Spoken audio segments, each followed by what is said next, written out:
नमस्कार।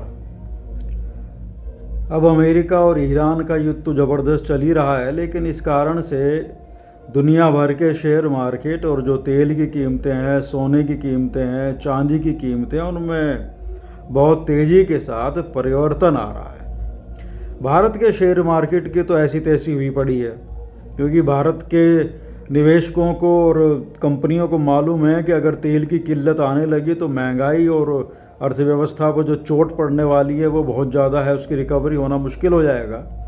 और भारत के पास का कोई काउंटर है भी नहीं, क्योंकि तेल हम रूस से ले रहे थे, अब वो दुनिया के भगवान ने कह दिया हमारे देसी भगवान को बस तेल नहीं लेना है, तो हमारे देसी भगवान की हिम्मत तो है नहीं तेल ले लेगा। तो तेल की किल्लत भी आ सकती है। कहा जा रहा है कि 20 से 25 दिन का तेल है बस हमारे पास। तो अगर सपोज कीजिए 20 से 25 दिन ये लड़ाई छिड़ गई, चलती चली गई, तो हमें तेल कहाँ से मिलेगा? कुछ ना कुछ विकल्प तो खोजना पड़ेगा, लेकिन वो नुकसानदेह तो होगा ही विकल्प। तेल हो सकता है बहुत महंगा हो जाए, इतने 10, 20, 30% दाम तेल में कम से कम बढ़ भी सकते हैं। तो अब शेयर मार्केट की जो चीज़ें चल रही हैं उनमें कंपनियों को लग रहा है कि भाई जो घाटा हो सकता है, निवेशक बेचकर बाहर निकल रहे हैं और विदेशी संस्थागत जो निवेशक हैं वे भी बाहर निकलने का प्रयास कर रहे हैं। तो चीज़ें दुनिया के मार्केट में भी ऐसी चल रही हैं। जैसे साउथ कोरिया का मार्केट है वर्तमान में 10% नीचे गिरा हुआ है। जापान का मार्केट है वो भी काफ़ी नीचे गिरा हुआ है, एशिया के सभी मार्केटों में भी और यूरोपियन मार्केटों में भी। अब बात यह है कि इस युद्ध का हल क्या निकल रहा है? दुनिया भर की अर्थव्यवस्था को प्रभावित करने के बाद क्या अमेरिका कोई सोल्यूशन देगा उसका? जैसे तेल की समस्या भारत में आ रही है, तो क्या अमेरिका अपने तेल के भंडार में से तेल देगा भारत को या एशिया के देशों को जहाँ पर तेल की दिक्कत आ जाएगी? वो तो नहीं देने वाला है। उसका अपना तेल का भंडार तो 20 सालों के लिए पूरा है, तो उसको तो कोई दिक्कत नहीं आने वाली है। दिक्कत हम सबको आने वाली है। ईरान जिस तरीके से पीछे नहीं हट रहा है, अब लोग कह रहे हैं कि भाई अमेरिका ने, इजराइल ने ईरान को भारी नुकसान पहुंचा दिया। बिल्कुल सही है। एक देश जो उनके मुकाबले में बहुत कमज़ोर है, वो 4-5 दिन तक, 7 दिन तक, 1 हफ्ते तक अगर डटा रहता है, सामने खड़ा रहता है, अपनी पूरी नेतृत्व के मरने के बावजूद वो उसने घुटने नहीं टेके हैं, तो इसे आप क्या कहेंगे? अब अमेरिका तो शक्तिशाली है ही, लेकिन उसके बावजूद अगर दूसरा कमज़ोर देश खड़ा है सामने, तो ये उसको तो दाद देनी पड़ेगी ना उसकी हिम्मत की, चाहे वो नष्ट हो जाए। वो कह रहा भाई हम तो मरने के लिए तैयार हैं। तो दुनिया की अर्थव्यवस्था पर उसका क्या फ़ायदा या नुकसान होगा? फ़ायदा तो होने वाला है नहीं, दुनिया का नुकसान तो होगा ही। अमेरिका को फ़ायदा हो सकता है, इजराइल में भी काफ़ी तबाही हो रही है। तो कुल मिलाकर लब्बो लुबाब ये कि मिल क्या रहा है हमें? एक आदमी या 2 देशों की मूर्खता की वजह से जो दुनिया को नुकसान हो रहा है, उसके लिए कौन जिम्मेदार है? और दुनिया के जो संप्रभुद्ध देश हैं वे तो कुछ कह नहीं रहे हैं, या तो उनकी हिम्मत नहीं है या उनके आर्थिक हित पूरे हो रहे हैं।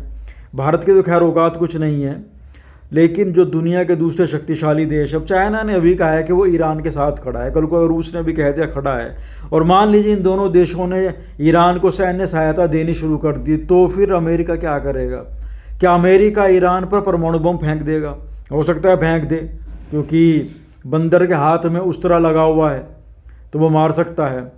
और अमेरिका के पास शक्ति बहुत ज़्यादा है। किसी देश के पास इतनी शक्ति नहीं होनी चाहिए कि वह विश्व को ही तबाह करने के पीछे लग जाए। कोई नियम नहीं, कानून नहीं, जो उसकी इच्छा वही सत्य। तो अब देश दुनिया के इस स्थिति पर आ गए हैं। यानी कुल मिलाकर कह लीजिए द्वितीय विश्व युद्ध से पहले की जो स्थितियाँ थी कि जो शक्तिशाली देश हुआ करते थे वे दूसरे देशों को अपनी इच्छा पर नष्ट करने का सामर्थ्य रखते थे और करते थे।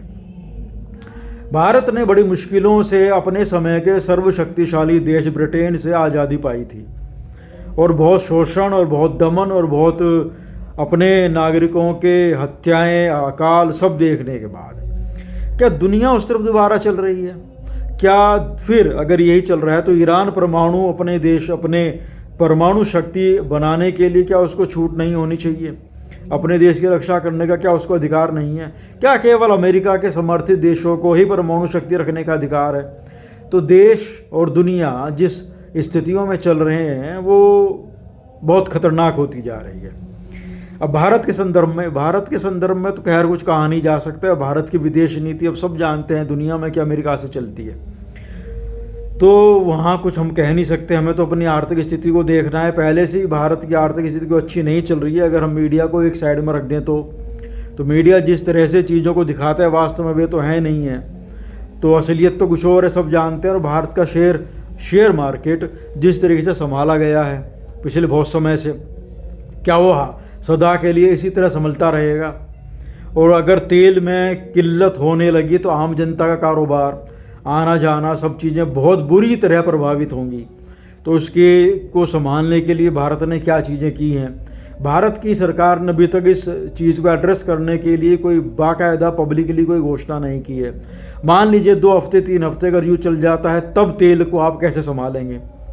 तो ये बहुत बड़ी समस्याएं दुनिया के सामने, भारत के सामने आने वाली हैं। तो दुनिया को ये समझना होगा कि किसी भी देश को इतना अधिक शक्तिशाली नहीं होने देना चाहिए कि वे दूसरे देशों का जीना दुर्भर कर दे, कुछ भी वजह हो। जब इराक पर हमला किया गया खाड़ी में, तो वहाँ से कौन से हथियार निकले थे? आज तक तो निकले नहीं। अमेरिका ने वियतनाम पर किया था, छोटे से देश पर हमला, क्या रहा था वहाँ? अफगानिस्तान में आया तो अमेरिका क्या रहा उसका? अब यहाँ कर दिया, अब इसका क्या रहेगा? अपने ही देखेगा अमेरिका, बस और कुछ नहीं है। दुनिया जाओ भाड़ में। तो या तो देशों को इतना शक्तिशाली होना होगा कि वे दुनिया की पॉलिसीज़ को निर्धारित कर सकें। भारत के संदर्भ में यह भी संभव नहीं है। चीन तो इस संदर्भ में बहुत आगे पहुंच चुका है। अब आगे आगे कठिन स्थितियां हैं देश के लिए भी और दुनिया के लिए भी। ये त्योहारों के समय में ये चीज़ें हो रही हैं, अच्छा नहीं है। ये दुनिया को सोचना होगा कि उसको किस साइड जाना है। धन्यवाद।